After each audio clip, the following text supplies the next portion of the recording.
ओम श्री गणेशाय नमः। श्री शिव महापुराणे रुद्र संहितायाम् सप्तमो अध्याय। सनत्कुमार उवाच। एतत् श्रुत्वा तु सर्वेषां देवादीनां वचो हरा अङ्गीचकार सुप्रीत्या शरणो भक्तवत्सला। एतस्मिन्नन्तरे देवी पुत्रभाया संयुता शिवा आजगाम मुने तत्र यत्र देवान्वितो हरा। अथागतां शिवां दृष्टा सर्वे विष्णुवादयो दुत्रं प्रणेमुरतिन्मरास्ते विस्मिता गतसम्भ्रमा। रोचुरिच्येति सदाख्यं मुने सर्वे सुलक्षणं तुष्यनि मा सञ्जानन्तस्तदागमनकारणम्। अत्सर्वे स्तुता देवे देवरिदुत्कुतूहला। उवाच स्वामिनं प्रीत्या नानालीलाविशारदम्। देवी उवाच। क्रीडमानं भविभो पश्य षण्मुखं रविसन्निभं पुत्रं पुत्रवतां श्रेष्ठं भूषितं भूषणैर्वरे। सनत्कुमार उवाच। इत्येवं लोकमात्रा च वाग्भिः सम्बोधिता शिवा न ययो तृप्तिमिषान् पिबन् स्कन्दान् नामृतं न सस्मारागतान् देवा निर्जितेतो तेजो निपीडितान् स्कन्दमालिङ्गश्चाघ्राय मुमोदाति महेश्वरा। जगदम्बा तत्रैव समन्य प्रभुना च सा स्थित्वा किञ्चित् समुत्तस्थो नानालीलाविशारदा।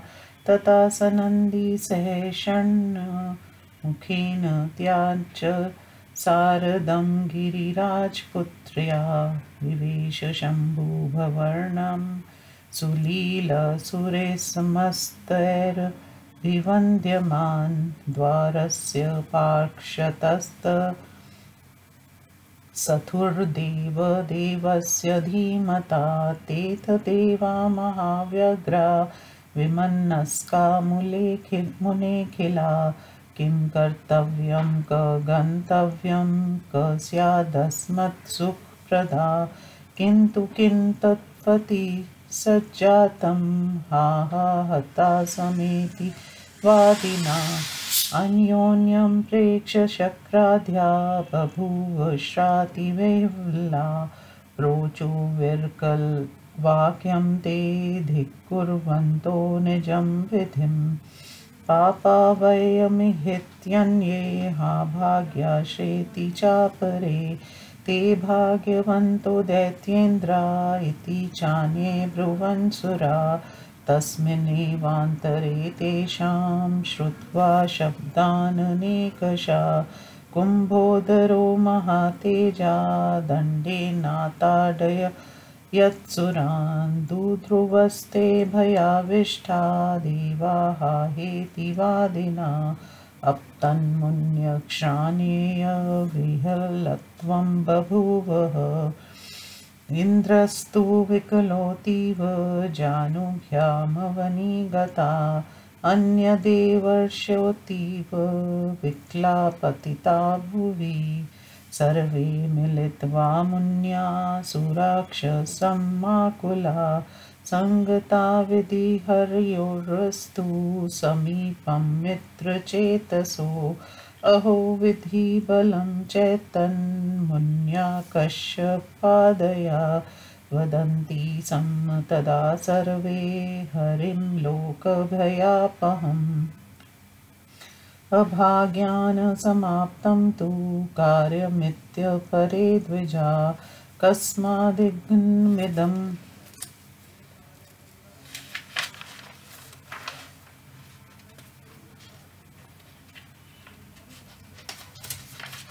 जातमित्ययन्ये ह्वाति विस्मिता। इत्येवं वचनं श्रुत्वा कश्यपाद्युदितं मुने आक्षासयन्मुनीन् देवान् हरिवाक्यमुपाददे।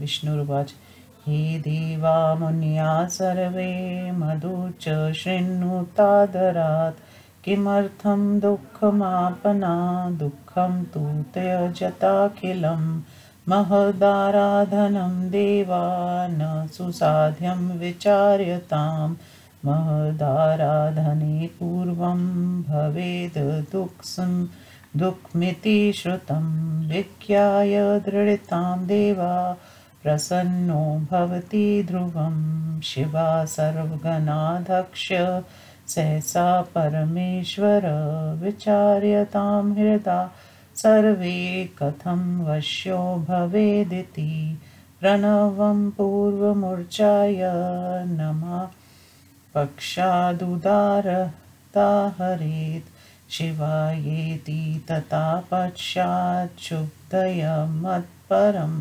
कुरुद्वयं तथा प्रोक्तां शिवाय च तथा पुनः नमः वक्ष्यैव मन्त्रमेवं सदा बुधा आवर्तध्यवं पुण्यर्यूयं यदि शम्भुकृते तदा कोटिमेकं तथा जप्त्वा शिवाकार्य करिष्यति इत्युक्ते च तदा तेन हरिणा प्रभविष्णुना तथा देवा पुनः शक्रुर्हरस्याराधनं मुने सञ्जजाप हरिशापि सविधि शिवमानसा देवानाकार्यसिद्ध्यर्थ मुनीनां च विशेषता मुहुः शिवेति भाषन्तो देवा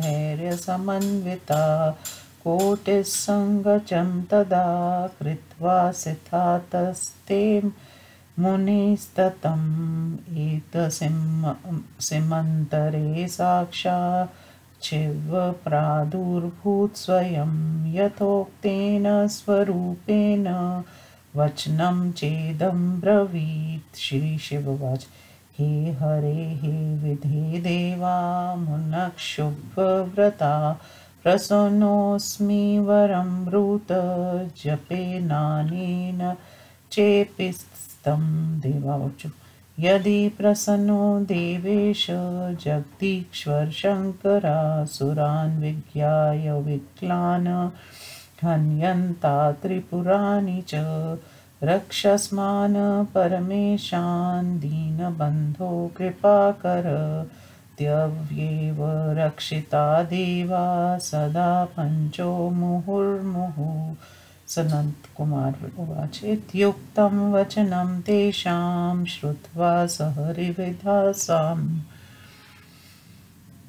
विहस्यान्तस्तदा ब्रह्मान् महेश पुनर्ब्रवीत्। महेशवाच हे हरे हे विधे देवा मुन्यक्षाखिला वचा मद्यं शृणुतादृत्य नष्टं मत्वा पुरत्रयम् रथं च सारथं दिव्यं कार्मुकं शर्मुत्मम पूर्वं दृगर्कृतं सर्वमुपपादयता चिरं हे विष्णु हे विधे त्वं हि त्रिलोकाधिपति ध्रुवं सर्वसम्राट प्रकारं मे कर्तुमर्हसि यत्नता नष्टं पुरुत्रयं मत्वा देवसाहाय्यमित्युत करिष्यथ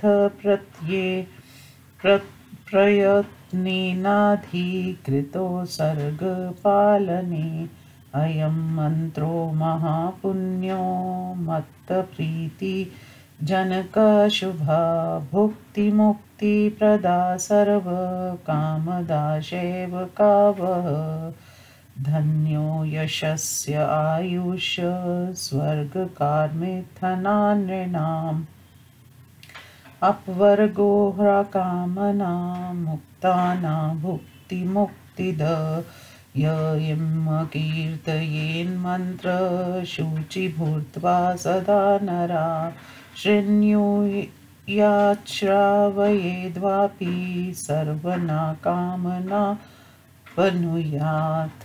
सनत कुमार उवाच इति श्रुत्वा वचस्तस्य शिवस्य परमात्मना सर्वे देवा मुदं प्रापुर्हरिब्रह्मादिकं तथा सर्वदेवमयं दिव्यं रथं परमो शोभनं रच्यमास विशारथे विश्वकर्मा तदा गया। इति श्री शिव महापुराणे द्वितीयायां रुद्रसंहितां पंचमे युद्धखंडे देवस्तुति वर्णन नामो सप्तमो अध्याय। हिंदी अनुवाद। सनत कुमार जी ने कहा, देवता आदि की इन बातों को सुनकर शरणागतों के हित चिंतक भक्त वत्सल शिव जी ने प्रेम से उनकी प्रार्थना को स्वीकार करा। हे मुनि, इसी बीच में अपने दोनों पुत्रों को लेकर पार्वती जी वहां आई जहां देवताओं के साथ शिव जी बैठे थे। पार्वती जी को आई हुई देखकर विष्णु आदि सभी देवताओं ने आश्चर्यचकित हो सावधानी से विनम्र होकर प्रणाम किया। हे मुनि, सबने शुभ लक्षण युक्त जय जयकार की। पार्वती जी के आने के कारण को ना जानने से वे चुप रहे। आश्चर्य से स्थित देवी की सबने स्तुति की। तब उन्होंने लीला चतुर अपने स्वामी से देवी ने कहा, हे पुत्र वालों में श्रेष्ठ प्रभु, उत्तम आभूषणों से सुशोभित सूर्य के सदृश खेलते हुए कार्तिकेय को देखिए। सनंत कुमार जी ने कहा, इस प्रकार जगदम्बा के वचनों को सुनकर शिव जी स्कंद के मुख का अमृत पान करते हुए तृप्त नहीं हुए और अपने शिव जी के तेज से पीड़ित देवताओं की ओर उन्होंने ध्यान ही नहीं दिया। स्कंद को आलिंगन तथा उसका माथा सूंघकर शिव जी अत्यंत प्रसन्न हुए। जगदम्बा भगवान शिव जी से कुछ मंत्रणा करके अनेक लीला करने में कुशल उठ खड़ी हुई। तब वे आनंदी कार्तिकेय और पार्वती के साथ शिव जी के घर में समस्त देवताओं द्वारा प्रणाम किया जाता हुआ गया। बुद्धिमान महादेव जी के द्वार के समीप घबराए हुए अन्य मनसक वे देवता हे मुनि बैठ गए। क्या करना चाहिए, कहाँ जाना चाहिए, कौन हमको सुख देगा, अरे हम तो मारे गए, ये क्या हो गया। एक दूसरे को देखकर इंद्र आदि देवता अत्यंत व्याकुल हो गए और अपने भाग्यों को धिक्कार देने लगे। हम लोग पापी हैं, अभागी हैं, वह दैत्यों के स्वामी भाग्यवान हैं। देवता लोग ऐसा कहने लगे। इसी बीच में उनके शब्दों को सुनकर कंभोदर नामक महान तेजस्वी शिव जी का गण वहां आया। उसने देवताओं को डंडे से मारा। वे सभी देवता भयभीत होकर हाय हाय करते हुए भागे। मुनि लोग व्याकुल होकर गिर पड़े। इंद्र व्याकुल होकर घुटनों के बल से भूमि पर गिर पड़े। दूसरे देव ऋषि व्याकुल होकर भूमि पर गिर पड़े। समान रूप से दुखी होकर देवता तथा मुनि सब मिलकर सहृदय ब्रह्मा विष्णु के पास गए। कश्यप आदि मुनि कहते, ये भाग्य का बल है। संसार के दुखों को दूर करने वाले विष्णु से वे सब उस समय कहने लगे। कुछ ब्रह्मा ऋषि कहने लगे, हम लोगों के दुर्भाग्य से यह कार्य समाप्त नहीं हुआ। कुछ लोग ये सोचकर आश्चर्य करने लगे कि ऐसा जात मिथ्यन्य राति विस्मिता, ये जात करने लगे कि ऐसा कैसे हो गया। हे मुनि, कश्यप आदि के इन वचनों को सुनकर देवता तथा मुनियों को आश्वस्त करते हुए विष्णु जी ने कहा, हे देवताओं, हे मुनियों, मेरी बात को आदर के साथ सुनो। तुम लोग दुखी क्यों हो रहे हो? सब दुख को छोड़ो। हे देवताओं, बड़ों की आराधना करना सरल नहीं होता, उसके आरंभ में दुख होता ही है। हे देवताओं, महान पुरुष अच्छी प्रकार समझकर ही प्रसन्न होते हैं। शिव जी सभी देवगणों के स्वामी, आप हृदय से विचारिए कि वे इतनी जल्दी कैसे वश में आ जाएंगे। पहले ओम, पीछे नमः, फिर शिवाय, फिर शुभम, फिर कुरु कुरु, फिर शिवाय नमो, ओम नमो शिवाय, शुंभ कुरु कुरु शिवाय नमो, ये संपूर्ण मंत्र है। देवताओं, इस प्रकार का मंत्र का सदा तुम लोग 1 करोड़ शिव जी की प्रसन्नता के लिए जप करोगे तो वे तुम लोगों का कार्य अवश्य करेंगे। हे मुनि, प्रभावशाली विष्णु के ऐसा कहने पर देवताओं ने उसी प्रकार शिव जी की आराधना प्रारंभ कर दी। ब्रह्मा, विष्णु आदि सभी देवता शिव जी का ध्यान करके देवताओं तथा मुनियों का कार्य सिद्ध करने के लिए जप करने लगे।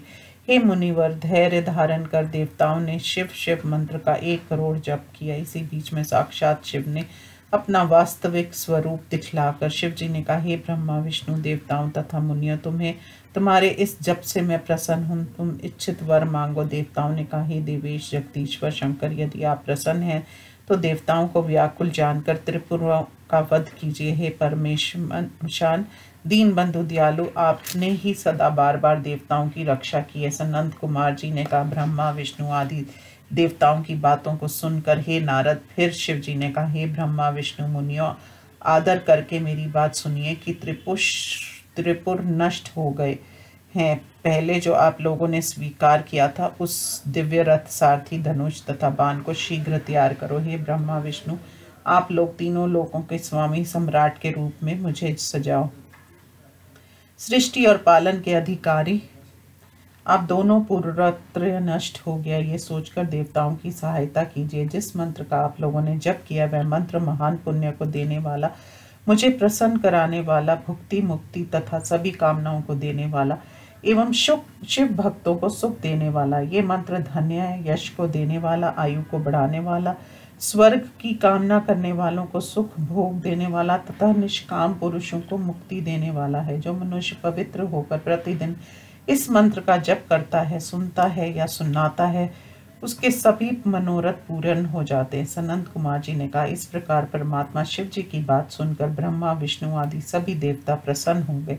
तब उनकी आज्ञा से विश्वकर्मा ने सारे कल्याण के लिए सर्वदेवमय दिव्य रथ की रचना की। इस प्रकार शिव महापुराण में देव स्तुति वर्णन नामक 7वां अध्याय समाप्त हुआ।